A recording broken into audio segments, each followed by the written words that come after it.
छत्तीसगढ़ में एक जबरदस्त कृषि क्रांति हो रही है जो किसानों की किस्मत बदल रही है। किसान अब धान छोड़कर एक ज्यादा फायदेमंद औषधीय पौधे की खेती कर रहे हैं। तो चलिए देखते हैं कि ये बदलाव कैसे हो रहा है और ये इतना जरूरी क्यों है।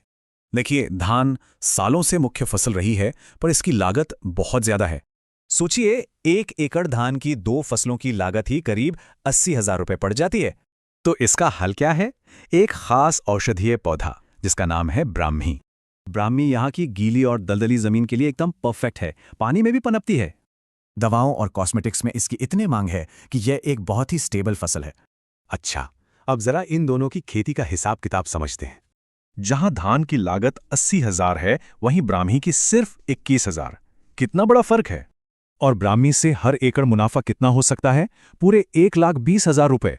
और धान की खेती से शुद्ध मुनाफा इससे आधे से भी कम रह जाता है।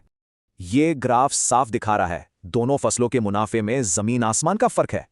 लेकिन किसान ये बदलाव अकेले नहीं कर रहे, उन्हें एक जबरदस्त सपोर्ट सिस्टम मिल रहा है। मेडिसिनल प्लांट बोर्ड दो सबसे बड़ी टेंशन खत्म कर देता है, शुरुआती लागत और बाजार। चलिए अब देखते हैं कि असल में किसानों को इससे कैसे फायदा हो रहा है। अभी रायपुर और धमतरी जिलों में 36 किसान इस बदलाव की अगुवाई कर रहे हैं। ये सब मिलकर 15 एकड़ जमीन पर कामयाब खेती करके एक मिसाल कायम कर रहे हैं। सूखी फसल का दाम भी स्थिर है, जिससे किसानों को लगातार आमदनी होती है। सपना यह है कि छत्तीसगढ़ औषधीय पौधों की खेती में देश का लीडर बने। तो सवाल यह है कि क्या ऐसी ही दूसरी फसलें भी पारंपरिक खेती की जगह ले सकती हैं?